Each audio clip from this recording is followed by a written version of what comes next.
Hello, film fans. Welcome to the Film vs. Film podcast. My name is Martin Harries, your host. I'm a filmmaker on occasion, but mainly can't stop yapping about movies. On this podcast, every episode I pick a topic from a film that's coming out at the cinema or on streaming. I pick a favourite film from that topic and battle it out against a guest to decide which film will become the greatest film of all time. If you enjoy this podcast, please leave us a 5-star review and subscribe. Please enjoy part 1.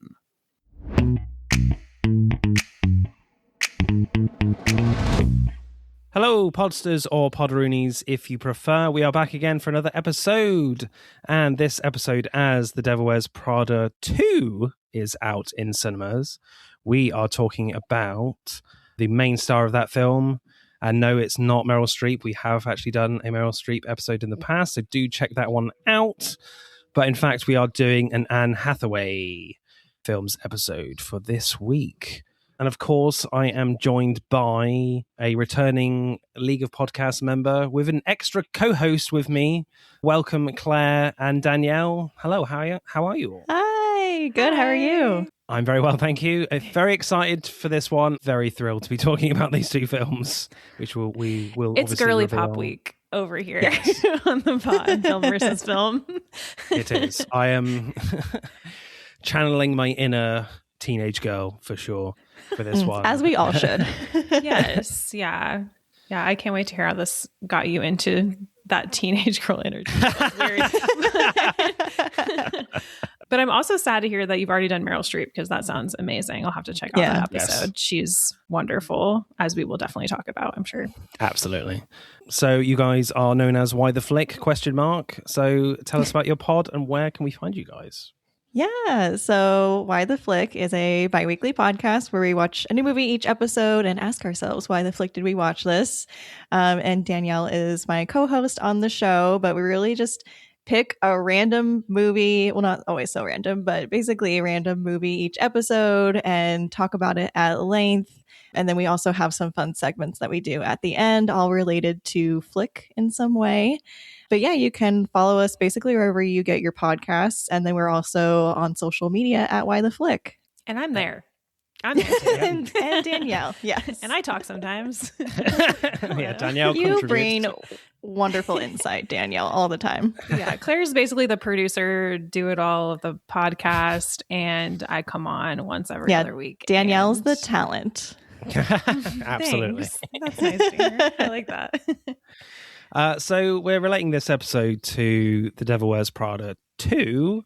Have we seen the trailer for this one? What are our thoughts for this? Many times. Ooh, right. I'm excited. You broke it down frame by frame. I mean, I've just seen it. Yeah, I could maybe. No, don't test me right now. But no, I'm super excited for this. And, I think there's a lot of sequels happening these days, and especially like nostalgic sequels, but they kind of got me. So I'm excited to rewatch. I mean, how can you not be excited when they're bringing back Anne Hathaway and Meryl Streep and Emily Blunt and Stanley Tucci. And the director, too. It was the same guy. Yeah. David Frankel.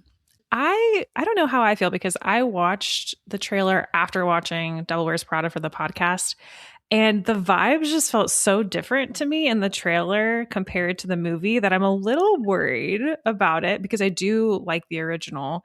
So I guess it's just a wait and see for me. I'll see the reviews come out. I'll probably watch it regardless. But yeah, I'm skeptical, but hopeful. Yeah, the track record of like sequels in the like comedy genre aren't always amazing. It's very hit and miss. So I'm very intrigued to see like how good it will be, because obviously watching like The Devil Wears Prada for the first time, giving away my pick. Yeah. Wow. And yeah, my girlfriend gave me very terrible looks when I revealed that I'd never seen it before. Like, what are you doing?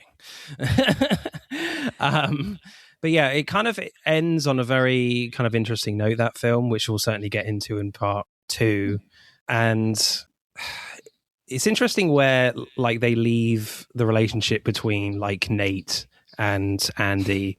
It's kind of, I wouldn't say messy, but just there's a lot of questions that need to be answered, I think, with that. And like, I don't even know if the actor who plays Nate is in this one. I'm not sure. I didn't see him in the trailer. I don't remember him. So it'll be interesting to see how they address that as well. Yeah, I think they'll shove him aside quickly where he belongs. Hopefully. Yeah. I don't think they got back together. Yeah. If they did, it was short-lived for sure. Right. They just couldn't make the long distance work. She was in New York. He was in Boston. It's for the best. Yeah. Yeah. It does look exciting though. That trio especially, and certainly like Hathaway and Emily Blunt were just an incredible kind of double act in the first movie. So they play off each other so well. And they're like friends, like they're really good friends in real life, those two. So Love that. I don't know whether, I mean, my girlfriend will probably drag me to the cinema to see it. I don't know. I was going to say, are you going to be sad? Or as soon as it comes out, you're going to be there, right? You're a huge fan probably. Unwillingly, but yeah. So let's go with your guys' pick first then. What film did you go for Anne Hathaway films? We went with The Princess Diaries, an oldie but a goodie. Of course. Because our generation is always going to pick The Princess Diaries. If you're a female millennial, you're going to be like Princess Diaries. So. Yep. Absolutely. That's where it's at. So were there any other films in contention for you guys for Anne Hathaway, or was it always going to be this one? We did talk about a few, right? Yeah, I think we were mostly focused on Anne Hathaway because we're Anne Hathaway girlies. I'm looking up her. Did we talk about Get Smart? I definitely brought up Get Smart because that was one of the childhood favorite movie for me. So I really enjoyed that one. Not sure how it would have if it would have held up, but I definitely brought that one up for sure. Yeah. I don't know if I shared this, but I personally like Ella Enchanted as well. That was another touchstone of my childhood. A lot of people really, really like that one. It's also another book adaptation. I think this one is a bit better of a book adaptation in my opinion, but yeah, that's a big one for people in our age group as well. So have you both read The Princess Diaries, the book? I have. Yes. I read the first one and maybe even the second one, but definitely the first one. Yeah. And when I say it's a good adaptation, I meant that it changed it almost completely. Right. The book is, there are things I like about the book, but it needed to be changed. So it's not like a faithful adaptation, but it is a really good adaptation. Whereas Ella Enchanted, love the book. Movie, I was like, I love the book so much. I don't know. Yeah. So. Yeah, with adaptations from books all the time, it's always the case where you have to make sacrifices and you can't put everything in there. Sometimes it's for the better, but that's interesting. So who wants to tackle the plot of The Princess Diaries? Claire, you're so much better. Okay. Because I know this was coming, so I was already thinking it over. Yeah. But 15-year-old Mia Thermopolis discovers that she is, in fact, a legit true princess and must decide if she is going to follow in the footsteps of her royal lineage while also dealing with teenage girlhood.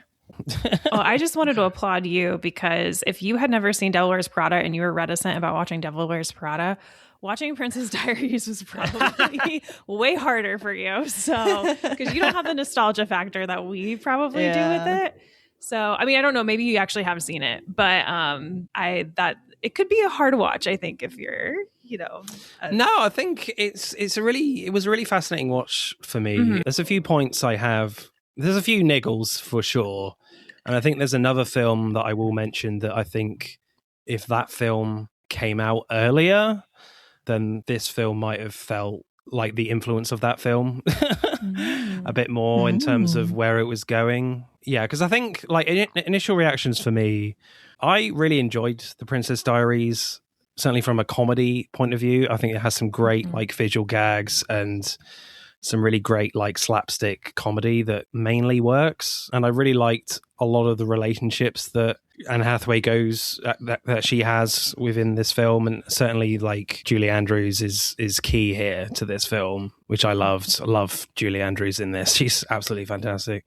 But there's a few elements where I'm just if you drop this element, I think the film still works because there's a lot of relationships going on. So yeah, that's what I'll say at this stage. I mean, what's your initial reactions then, Claire, to this one, the first time you saw it? Oh my God, first time. I was probably, what year did this was 2001 that this movie came out. So I would have been 11. Probably saw it when I was either 11 or 12. And it was like so informative for my childhood. Like I loved this movie so much. I related to Anne Hathaway because I was also a bushy haired girl with glasses. So it felt very much like, oh, this is a movie I can relate to with a character I can relate to. I was also like not popular and awkward. So, and also hated public speaking. So it was hitting all the marks. So I just like fell in love with this movie. And I hadn't watched it in a really long time. Like it's been a while since I've revisited it. So when I watched it yesterday, I just felt like a wave of nostalgia. And I was like, that like all of these quotes are touch points in my life where I'm like, I would quote that all the time. There's one I'll bring up later on that I sometimes probably still say to this day. But yeah, it was just like really fun. It was like a blast from the past getting to revisit this one for me.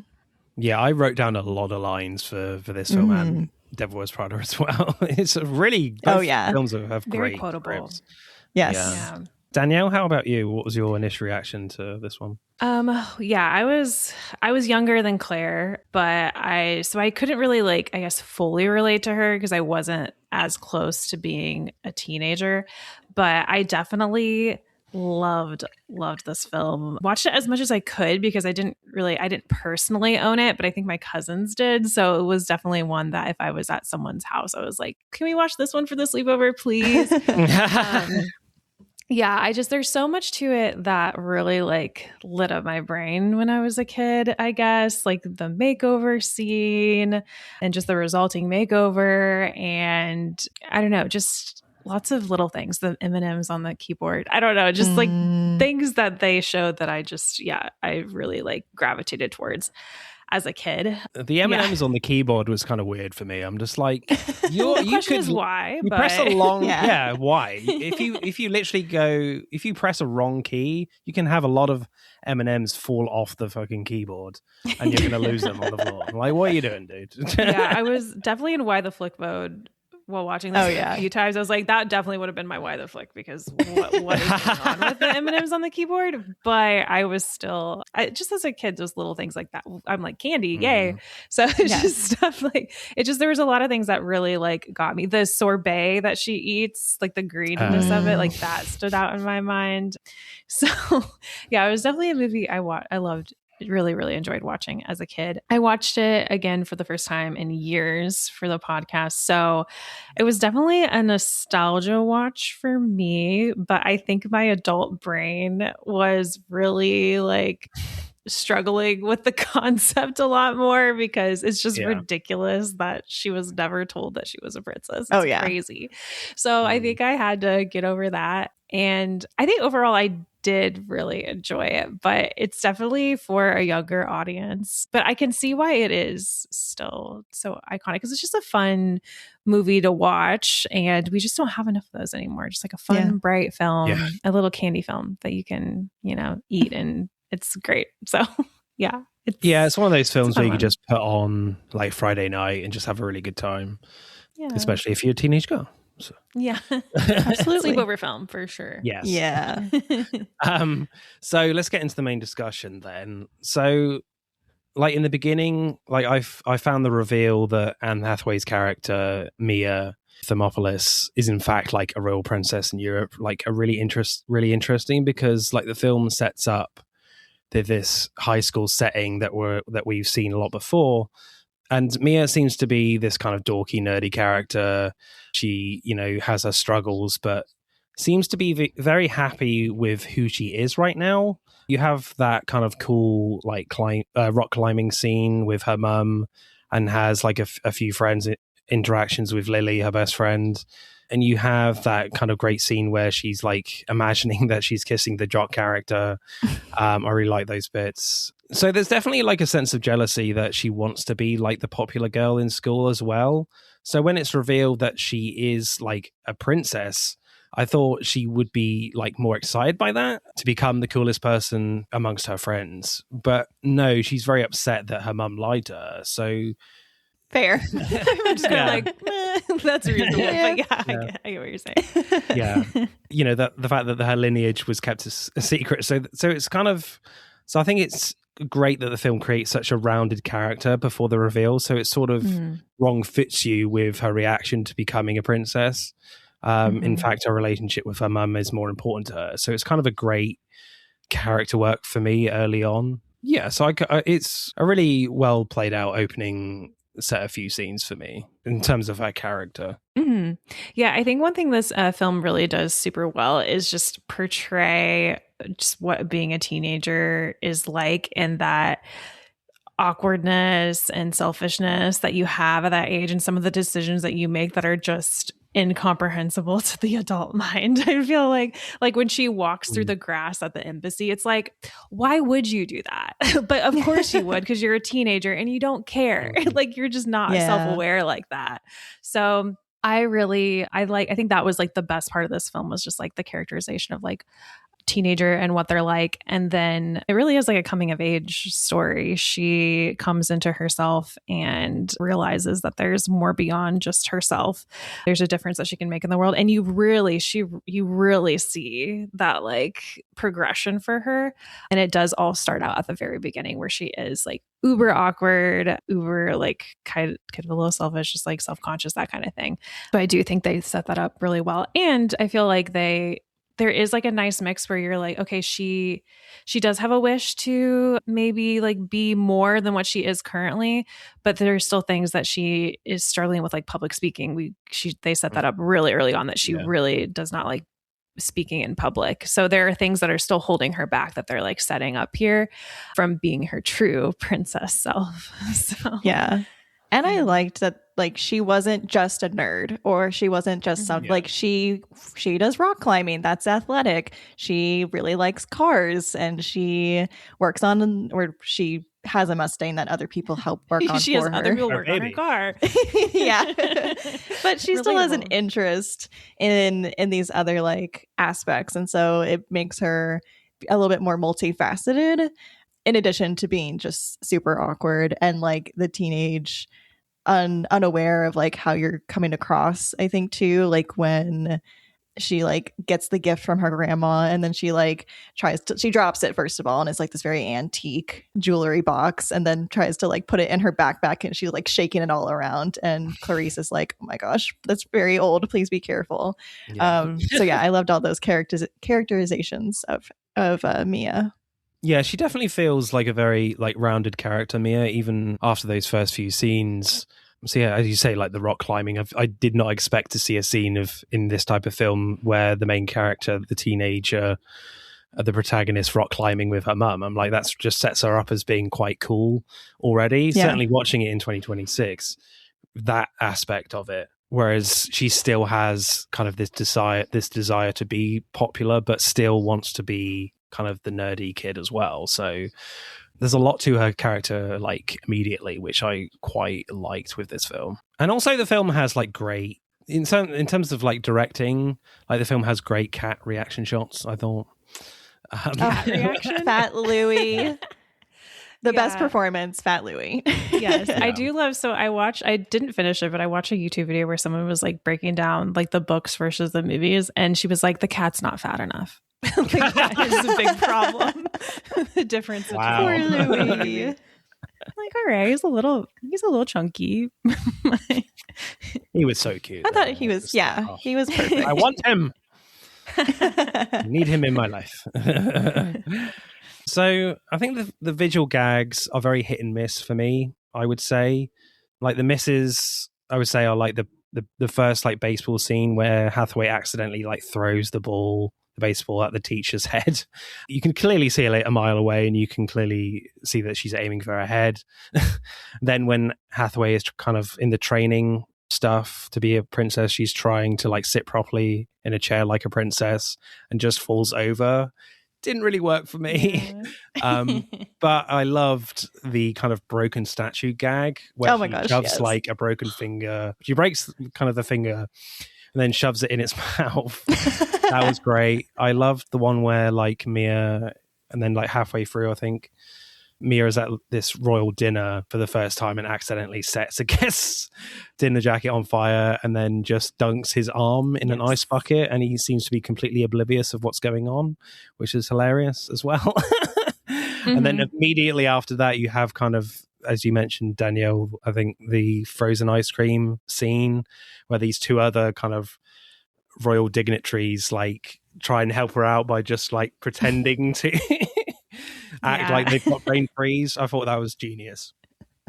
Yeah, I was gonna say like there was some moments where I was like, oh, this feels like Disney acting, where she's like when she's doing her public speaking and she has to throw up and it just it doesn't look real.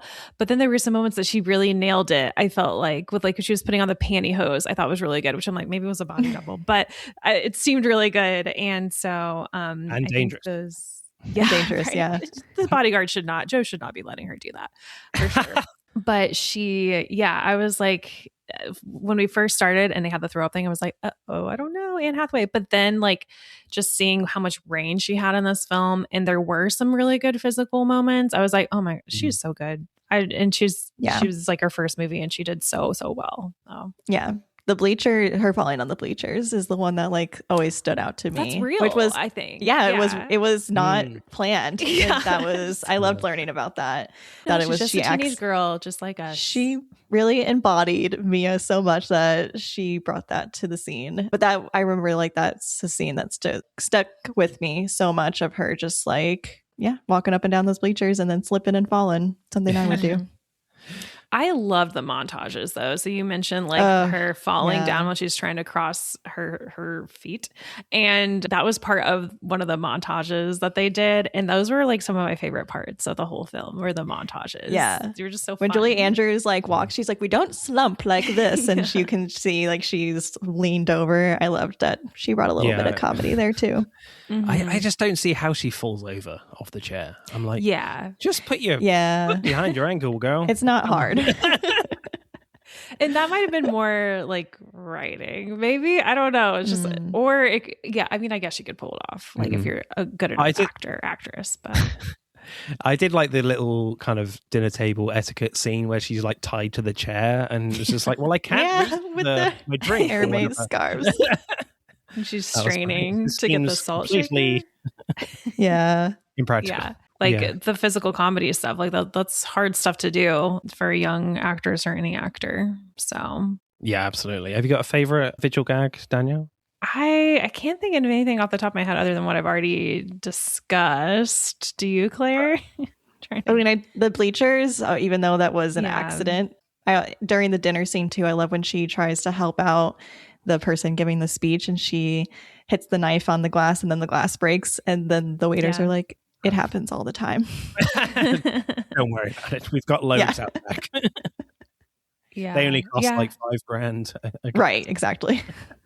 I loved her slouch when they're teaching her how to walk. I love her little dance she does when she's like showing grandma how she dances. It's so ridiculous. But yeah, there's just so much. There's so much that goes on. The pantyhose is probably my favorite though. Yeah, she did a great job with that. Yeah. I think in this film, I find it kind of really interesting with like Maya's journey in this, with her struggles, especially with like her struggles, whether she wants to be like a princess or not. I know like from the off, it's called The Princess Diaries. So you know pretty much before you start watching this that she will become a princess. But you know, there's a slight like sense that she doesn't enjoy the training and like to be a princess, but has kind of more fun with her like mum and her friends, especially Lily. And I quite liked like Maya's relationship with Lily too, kind of that loyalty she has with her. Like there's a scene where Lily initially is upset that Maya is becoming different and seemingly wants to be part of the popular kids, and she thinks Maya just wants to be part of one of them, the popular kids, and will leave her behind. Plus you have like the impact of like casting Anne Hathaway too, where she looks incredible like after that transformation scene. But when like Maya tells Lily that she's actually like a princess to be, she's very supportive of that. Then when it kind of hits the press that she has all this kind of unwanted attention, where previously she said she was doing great being invisible. Plus, I love kind of Paolo is the one that leaked it to the press because he wanted to show off her hair in this amazing way. It's my blowout. No one else not can for the get money. No, not the money.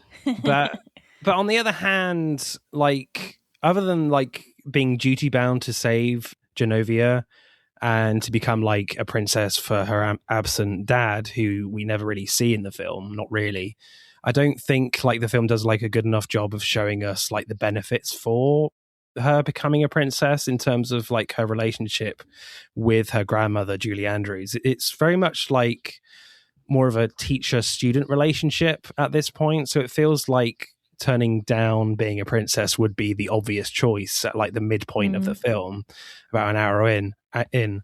So I guess there's an argument to be made. It feels like a little bit unbalanced, but maybe saying that as well as a counter argument to what I've just said is that Julie Andrews is so good in it, that she's so kind of British in this, that she's so kind of stiff upper lipped that that kind of goes against her maybe in the first half as well, in terms of like, why should she ever become a princess really in the first place? Did you get that, or am I talking nonsense? I felt like, yeah, it does feel a little rushed at the end. I get it. They like logically lay it out. They're like, okay, you're going to make way more of a difference if you're able to be a princess. It's like, and you're not supposed to be, it's just like, there's the journey of like, it's better to like do something for a cause than to feel comfortable. It's, you know, as a teenager, you're selfish. Like becoming an adult is like, we're doing things for others. Like, I do think you can find it and find the reasoning in it. And Lily really lays it out in her speech to Mia about why she should be a princess, because she can reach a lot of people, and having power and wanting to change things is not having power and wanting to change things is really hard, and you actually have the power. So you should like take this opportunity while you can. So I do think it's there, but maybe just the writing, because it is like a kid's movie, it just doesn't spend as much time exploring it as it could have. And then so it does feel a little rushed and maybe surprising at the end. I think they do try and put in some things that help like her meet, like she obviously has a soft spot for children. When she meets the kids at the school, I think that is kind of pivotal, although they don't focus on it a lot. But seeing how she can be an example for others, I guess they explore it further in this second movie, which helps. So I could definitely see how it could be like hard to understand how it happens, but they do try and set it up. They try. So. Yeah, and like they have the deal, right, where it's like do the princess lessons, and then you can decide once we get to this like big ball at the end. But also the part of the deal is we're not going to tell anyone, and then obviously Paolo rats her out to the press. But I feel like that like you can see the character growth and the journey even subtly, because even in that moment when they're in the principal's office, they're like, you could walk away from this all right now, and you know that was the deal. And she says, let me think about it and I will get back to you. And Clarice is like, that's a very diplomatic political answer, like firm but vague or something. I don't know what she said exactly, but I was like, you can see at least in that moment, like she is trying to think it more through and not be as reactive to the situation. So I like that they did at least have that in the middle to show like, oh, she is still like, maybe she is going to become the princess. And then obviously she has like the really traumatic experience at the beach, which then she feels like she's not worthy of being the princess, especially after what Clarice said to her and how Clarice reacted.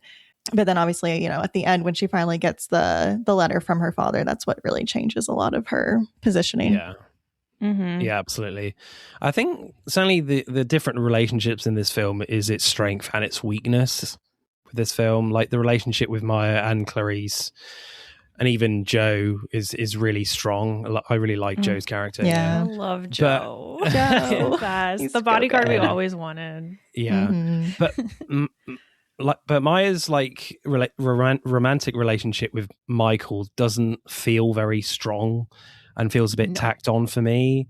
then it begs the question, does this film need to be a rom-com at the end of the day? Like, I feel like it has more of a mean girls energy about it, with like the high school element of Maya getting revenge over the so-called popular kids, the bullies, and even that kind of energy feels secondary to the heart of this film, and that's kind of Mia's relationship with Clarice, Julie Andrews' character. And you have like some great like fish out of water moments with Clarice as well, especially with that like bus scene was brilliant. Like the you know, Clarice feels more understanding of Mia's like personal struggles, certainly in the second half. So the film feels like it's kind of forced to have like a romantic relationship in it when there's not much room for it. I feel like if Mean Girls comes out first, which had a huge impact, you know, when it came out, because it's more of a comedy drama, like the film works perfectly without kind of like the love interest. Yeah. I wonder if it's like a factor of like the early 2000s where it's like, well, we have to have a love interest. Like it just has to happen. And I think that is probably like an unnecessary part of the story. I will say, like with the high school of it all, I mean, I did personally love the scenes where Mia gets back at the jock and at Lana. She cones her. She got coned. I think that's always that's fun.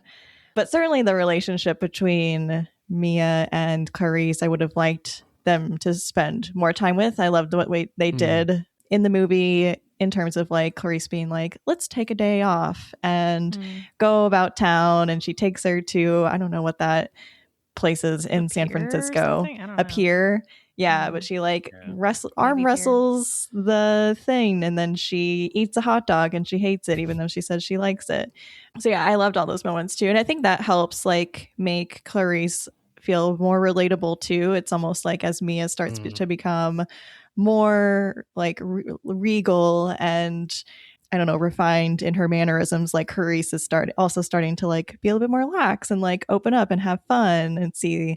I think they like balance each other out really well. So yeah, I would have liked to see that explored more, but that's why we have Princess Diaries too. So watch that. Yeah. I would say this movie has to have a love interest, and the way that being a teenager is like there's always going to be like the conflict of there's a boy I like or a girl I like it's just part of being a teenager. You do like get like obsessed with boys or girls or whatever. It's just a part of your life. I think maybe the issue a little bit is the acting on Michael's part. He's very cute, but he is kind of dull. So it's Robert Schwartzman and he is a Coppola. So you do wonder, you're like, why did he get cast? Is it because he's a Coppola or is it because he's good? So yeah, I don't know. I just maybe that is the fault of it. Possibly. I think certainly the film's called The Princess Diaries, so part of being a princess is always, well, a princess has got to have her prince, her true prince. So I guess you've always got to have that element, but I just don't think it's strong enough here, and like because it feels so weak, like you really the film, and because like Clarice's relationship is so integral to this film, and it feels like to me like the most important relationship in the film. So I agree. It feels a little frustrating that the film almost feels obliged that we have to have the romantic element in there, but if you are gonna do it, it needs to feel a lot better. I know then that means you kind of have to sacrifice other elements, like maybe the mother-daughter, aspect of the film, which you don't really want to lose. Like all the other relationships, you don't particularly want to lose from this film either. Like even like Maya's relationship with Joe, which feels really integral as well. They definitely have a real great kind of, because Joe feels like a surrogate father to Mia in a way. Yeah. And you can't get rid of that. So but then if you extend like the romantic element with Michael, then it gets very long. So it does feel frustrating. And I feel like sort of this Mean Girls energy to this film with the high school stuff works really well for the most part. And I feel like if they had more of that they kind of focus more on Maya becoming more like sort of popular and more integral within the school culture without Michael, then I feel like it could have been a better film. I don't know. But I did kind of like all the kind of the comedy, visual comedy stuff with the fact that she wanted her first kiss with the kind of the leg popping up. That was going to say, like, at least we got, because that foot pop is also like so iconic to this movie. Yeah, it is. But it goes wrong every time. I thought that was great. It definitely feels like a thing that like it was unique to like the screenwriter or something, and they were like, "Oh, the foot pop." And so they put it in there. I'm like, was anyone really interested in that before this film? But I guess because the film definitely has sort of this slapstick kind of comedy energy to it as well. I think that stuff does work towards the end. But yeah, I think, Danielle, you're right. I think Michael's character just needs to be better written and just more interesting, because he's just not very interesting at all compared to everyone else in this film. It also might be like part of, because the book, he's in the book and he's a big part of the book, that if you were a book reader, you might be like, well, where's the love interest that I was looking for? Like, that would be hard. But it's interesting when you say that. I was trying to think like, oh, well, I mean, he's there because he's like also a foil like Jake's character who uses her. But I was like, well, Lena also kind of uses her. So you didn't really need Jake in there either, I guess. So I guess you could have done away with all of the romance and it probably would have been fine. You just could have played up again the Mean Girls thing, like the girls' relationship in it.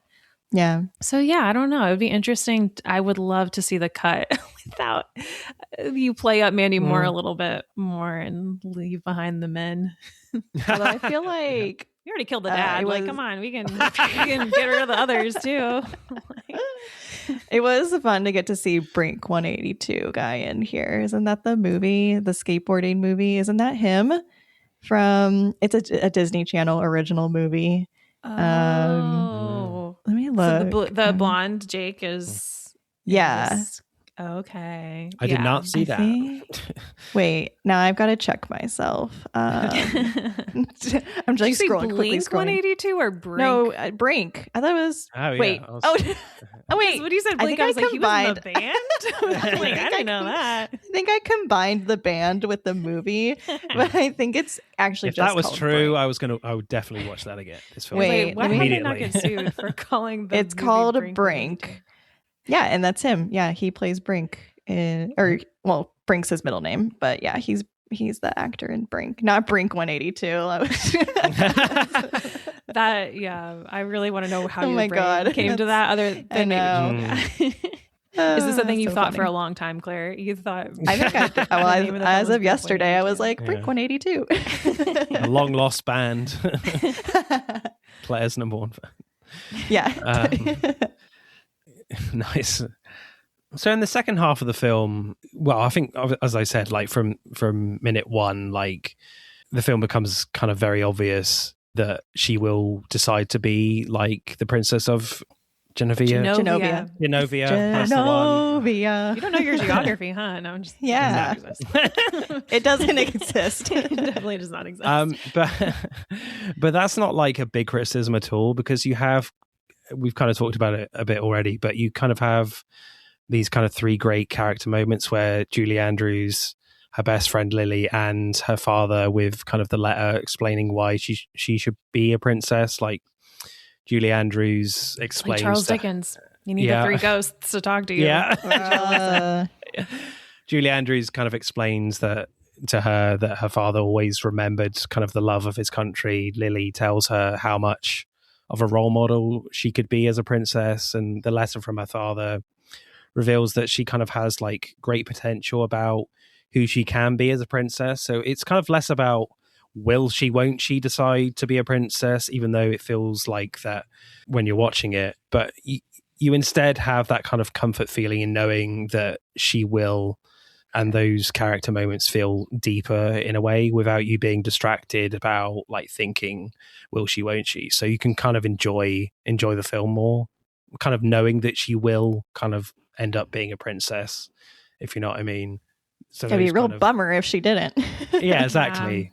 Like those character moments just feel better, and you're not distracted by, that kind of question, because it's kind of, we're used to, even when this film came out, I feel like teenagers would still be used to kind of this kind of structure of a film like this. So yeah, I feel like you're in kind of safe hands here, comforting hands with this structure, so you can kind of enjoy each character moment for Maya as she makes that decision.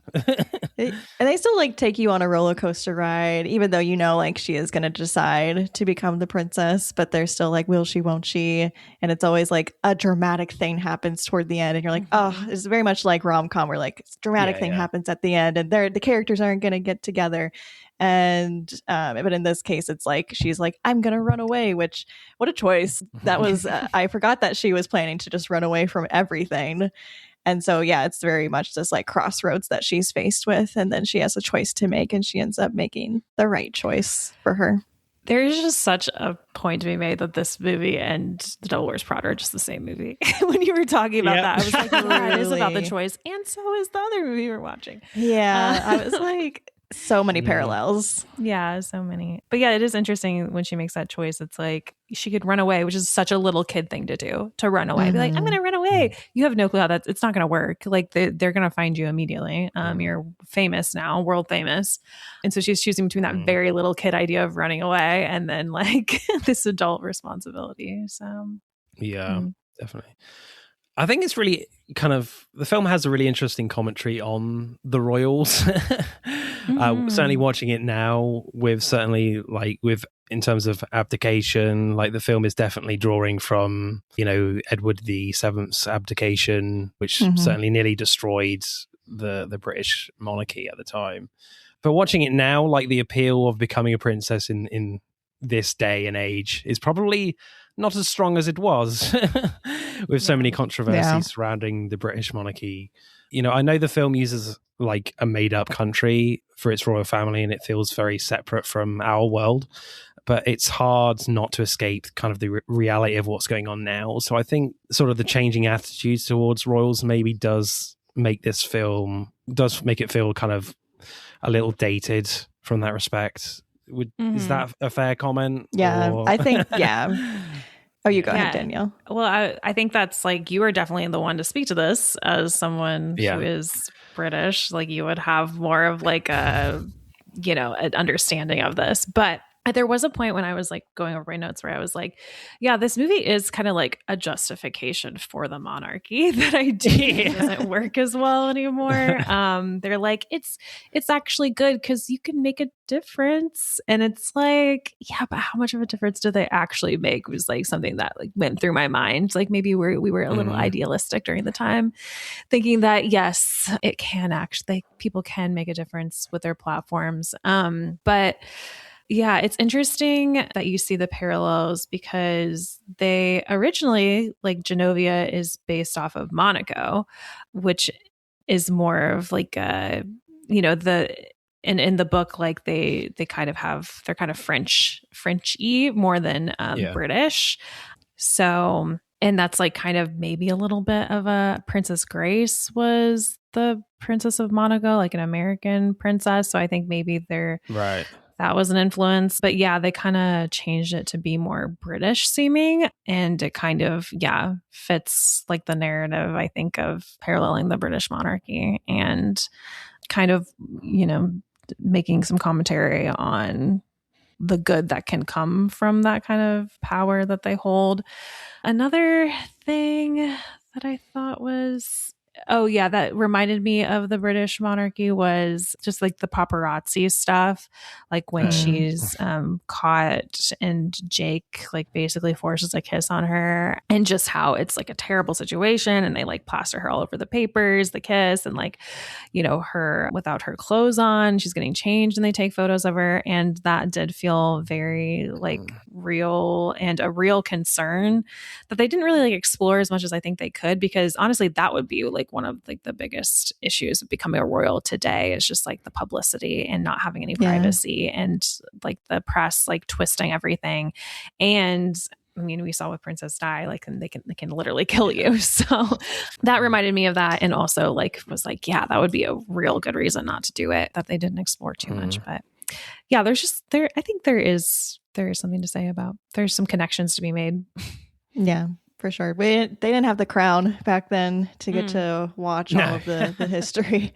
I completely forgot that Clarice had another son who abdicated. Like I think that just went over my head when I was younger, and I was like, wow, that the parallels, they're paralleling.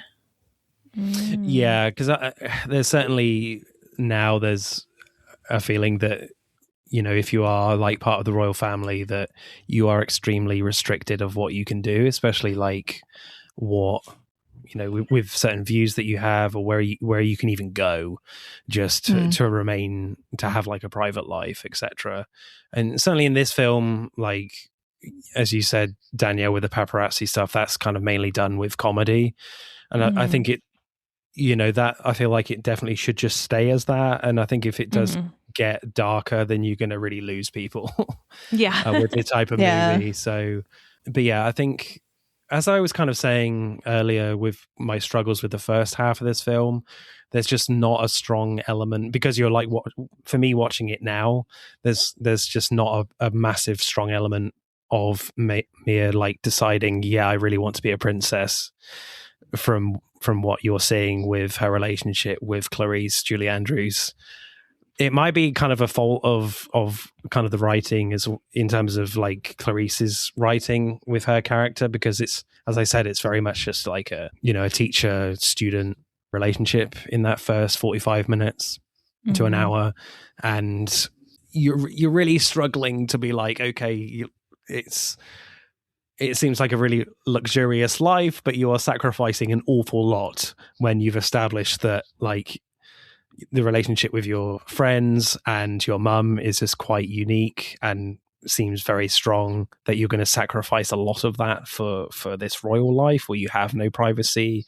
You will be very limited on what you can do or say with your opinions, etc. So I think certainly watching it now, it does feel different. And I think, but having said that, the comedy elements of this film definitely save it a lot, because it is very funny in there. There are like occasions where it just feels you're laughing kind of at kind of these royal situations and not laughing at Mia that she has to go through. So I think it definitely works in that favor, especially watching it now in 2026. Yeah, I agree. The comedy bits for me still got me. It was fun to get to rewatch those. Yeah, the best stuff. I love the makeover scene too. That's like the makeover. Such a fun scene. And Paulo is such a fun character as well. So ridiculous. You're like, what country are you from? Over like, I heard 3 different accents, but your name is Puttanesca, so I guess you're Italian. Possibly. That sounds. I love that. Was a visual gag that I want to circle back to when he's brushing her hair and the hairbrush breaks. As a curly haired girl, I was like, I've never broken a hairbrush, but it is hard to brush curly hair like that. Yeah, I feel like there's some curly hair slander going on, Claire. I just want to defend you. I know. And glasses slander. Okay. Oh yeah, because he breaks her glasses. Oh yeah, like, glasses are expensive. Yeah. Not the same. No. But yeah, I really did love her curls. Like, even though it was a bit bushy, like she just needed a little bit of styling, and she could have really rocked the curls more. But, you know, I don't know how she kept the straight hair the whole rest of the movie, unless she straightened it every single day. In the rain. Paulo was coming in every day to do that hair. Definitely. He has too much pride about the hair. No wonder he broke it to the press. Like, have you seen this girl's hair? There were some good lines during that too, like your eyebrows. I will name one Frida and one Kahlo. Had some good stuff.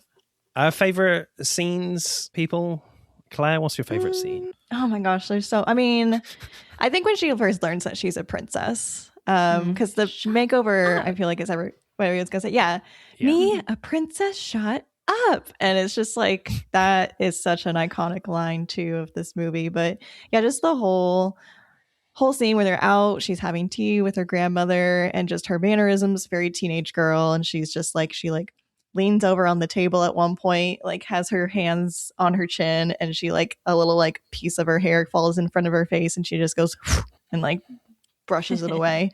But yeah, I love her whole like reaction during that moment, and Clarice too, being very oblivious in some regards to how this news is breaking to Mia. But yeah, I think that's a really, really fun scene to watch. For me, it's got to be the frozen ice cream scene. That was just comedy gold for me. Yeah. How about you, Danielle? Yeah, it's the makeup scene or makeover scene. Sorry. That is my favorite part of the film, and just the montages in general, I really enjoyed. I think the ending is pretty well done too. I like her getting like stuck in the car and it's raining, and she has that line. She's like, "Is this punishment for driving without a license?" Or something like that. I love that. They still managed to keep in some comedy, and then she had a very sweet speech. So.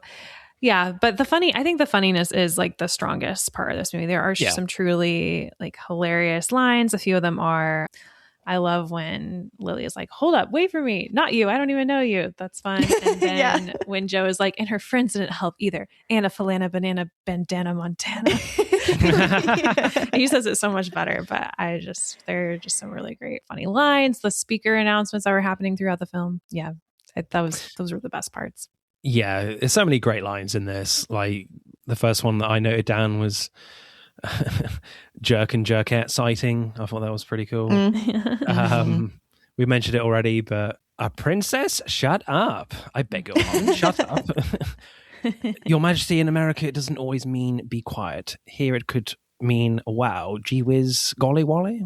Yeah, I love the golly wally thrown in there. Yeah. A weird one from Lily, I must add, when she meets Joe for the first time and she says, "Nice to meet you. You know, you look like Shaft." I'm like, what? That was a reference I did not understand as a I didn't get the adult. reference either. Yeah. Something that always has gone over my head. Yeah. Well, it's because Shaft is a black character. Is he? Okay. Yes. Oh, interesting. Is he like? Is it just his outfit remade by? Possibly. Yeah. I'm hoping it's to leather jacket because of the outfit. Yeah. The sunglasses, iconic. Yeah. There's so many iconic sunglasses in this film. And the next one. The ones on the cover, the ones that Joe's wearing. Strange town, San Francisco. When I purchased the pumps, they asked if I wanted them wrapped or if I wanted to wear them. Yep, I love that. Which I love. Thanks, Joe. Yeah. Yeah. Ally. Another favorite of mine. So from Joe. So this dance is between a waltz and a tango. You see, it's a wango. That's a cool one. So funny. Yeah. A very simple one from Mia to Clarice, where she says, "I want to show you my baby." She just goes, like, what? I do love that because it could I could see them being like, "Oh no, there's something way worse we have to deal with now." Like scandal wise. Yeah. No, it's a very cool looking car that doesn't work very well. I mean, why does she pick Michael anyway in the first place? He's clearly a terrible mechanic. Like the car keeps breaking down. So I'm like, why choose that guy? Well, an endless supply of M&Ms is one of them, I think. That's a perk. They fall on the floor. It is still free labor because he does offer free labor. Yeah. It is shoddy work. You don't want someone working on your car if they're gonna that could it almost kills them, and it could almost kill you in real life too. You don't want a shoddy mechanic working on your car.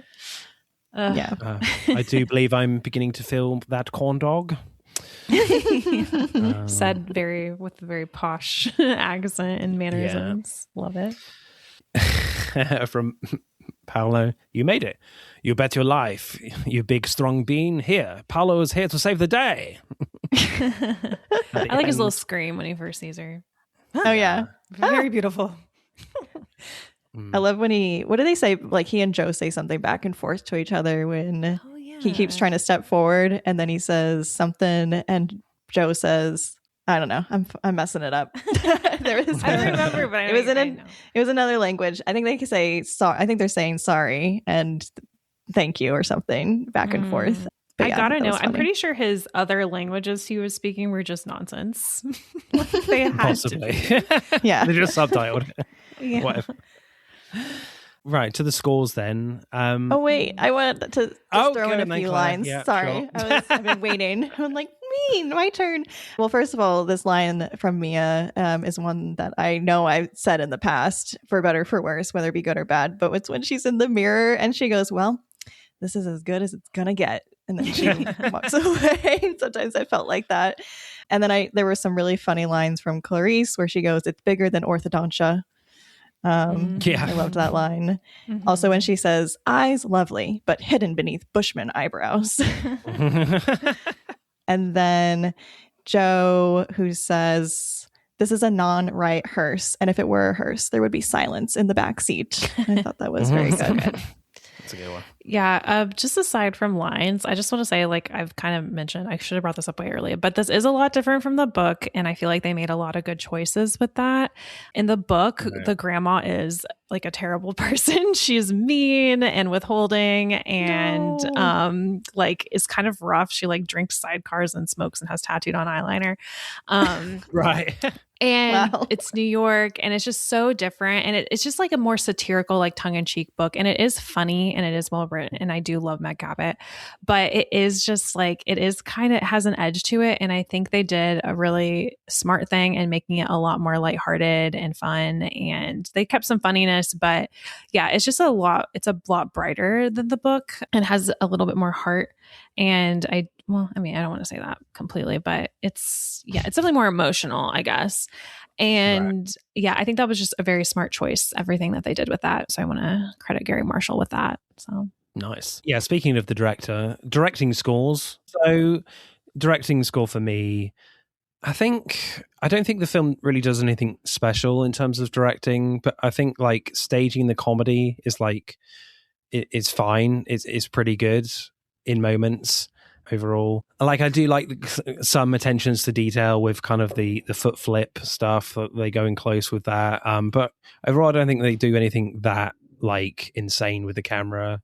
There's some, little bits of flair in there, but not massive amounts. So I will give this a 7. How about you guys for directing score? You want me to I'll give the Princess Diaries scores. Well, we landed our shared score at an 8.5 out of 10 for directing. I think in terms of like me just going back and watching this, like so many shots and scenes are again just part of we're part of my childhood, and then just like came all like flooding back to me watching it now. That I think there's so many like iconic moments, like when she learns she's a princess, the makeover scene, obviously falling down on the bleachers. And even though that was an accident, like I'm glad that Gary Marshall was like, "That's funny, we're keeping that in." So I appreciate that choice. So yeah, and it's Gary Marshall, like he's done a lot of other rom-coms in the past, so he definitely brought that flair to this movie. Yeah, I think the directing was the strong suit because of the changes that were made. I think that was just smart, and I don't think it would have been done without him and just the tone of the film. But not a lot of like crazy camera work or anything. Screenplay score then for me, I think this is kind of the weak point of the film, because as I said, I think there's too many things going on. There's too many relationships going on. And for me, I feel like you can lose kind of the Michael character, and the film doesn't change too much, to be honest. So I kind of have the struggles in the first half, but from a comedy writing point of view, it's very strong, with a few comedy moments that don't work from a writing point of view. But yeah, so overall, but there's some really great lines. I love Paolo, and with kind of the strong characters in here, they are written very well. So I'll go like, please don't hate me, like a 6 point. We're just like gonna stare at you really hard until you give a better score. Yeah, like a 6.7. All right. Okay. Yeah, we landed at a 7.8 out of 10 for screenplay. So I think for like that's definitely the strongest suit is the comedy bits and the one-liners that are very funny, as we all just read through our favorite ones. Yeah. I mean, the jokes in here are very, very good. I think the comedy is the best part. But I do think one mistake they did with this, and I should have brought it up earlier, sorry, was killing off a dad completely and having him never, ever have seen her in his life, pretty much, because that just is just very hard for me to get over. I'm like, you were a bad dad, and I cannot get over that. And they try and at the end make it be like, but he's actually really encouraging, and he helped her also become a princess. And I was like, actually, he's terrible. But anyway, so that was my my biggest problem. But the comedy was so good. I think they did a fantastic job with that. And I think in that, oh, sorry, I thought you were done. Go ahead. I was going to say, I think that was Anne Hathaway's dad in the flashback. Oh, that's scene. crazy. I think I read that on IMDb trivia, so I don't know if that's 100% true, but that's what I read, that it was him in the photograph with her mom, and then it was also him in the flashback scene.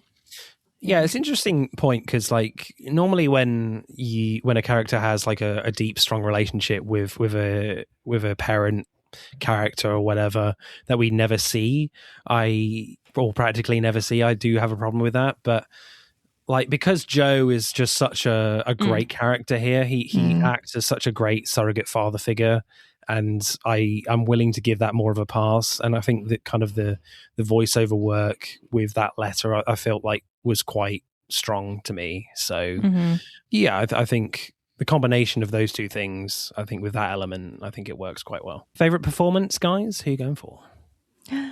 My girl, Anne Hathaway. Oh yeah, I'm also on Anne's side. She was the best. I came into this thinking I was going to choose Julie Andrews, but Anne just did so much Julie range. Andrews, iconic, but Anne, this was Anne Hathaway's show movie. This was her full stop, and her first movie that she ever did. Amazing. Crazy. And she was 19 when this movie came out, so she had to be 18 when she filmed this. So yeah, just the range and the characterization that she brought to this role and the performance, she was a hit. No wonder she is a mega star now. Yes, absolutely. You can definitely feel. Are you going with Anne Hathaway as well, Danielle? Yes. Absolutely. Definitely. Awesome. Yeah, I love Anne Hathaway in this. I think you really can see her star power here in the making, or frankly in this film. It's there, plain to see. But I got to go with my girl, Julie Andrews, being British. She just has this great poise about her, this kind of great elegance about her.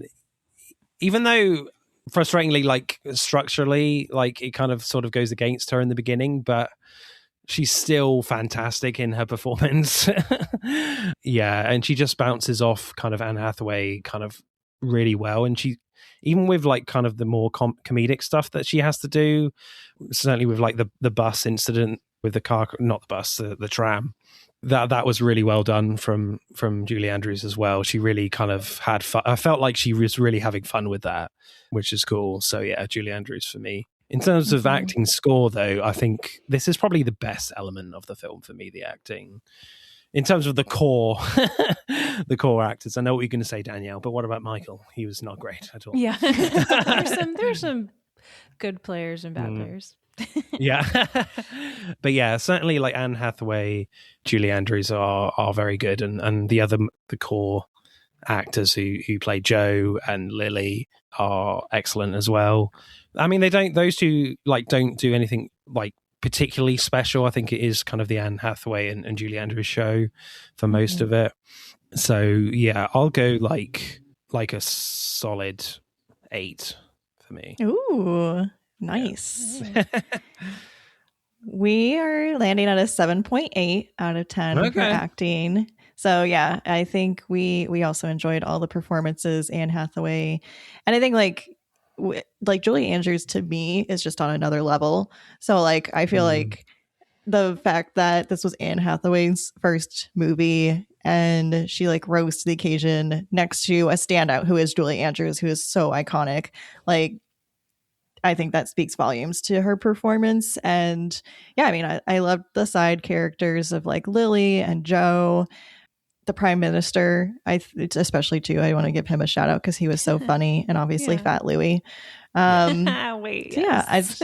Yes, can't forget Fat Louie. So yeah, amazing cast all around. Yeah, I agree. I feel like there were just some really strong performances from Anne Hathaway and Julie Andrews, and then like everyone else was kind of okay. I mean, there were some good people, like Hector Elizondo, who played Joe.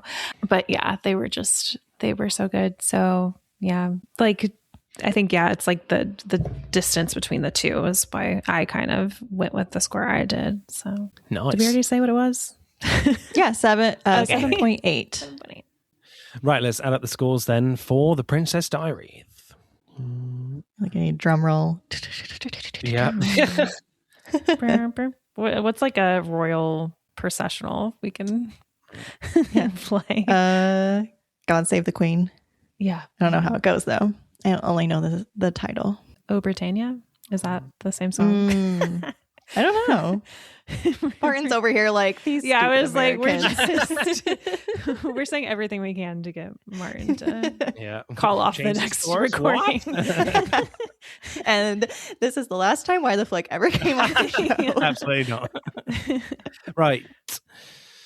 The Princess Diaries gets 45.8. So not bad. Not bad. Okay. Not great. I'll take it. Not bad. As Mia says, this is as good as it's going to get. Perfect. That's it for part 1. Thank you for listening. I hope you enjoyed it. Check out part 2 to see who wins. But don't stop there. Get involved and tell me what your favourite films are relating to the episode. Send us a DM or comment on Instagram and TikTok at Film vs. Film Podcast. For X at FVF_podcast. Plus, we are now on YouTube, so hit that like button and comment there. If you do, I'll give you a shout out on the next episode. Remember, please leave us a 5-star review and subscribe. Pod signing off.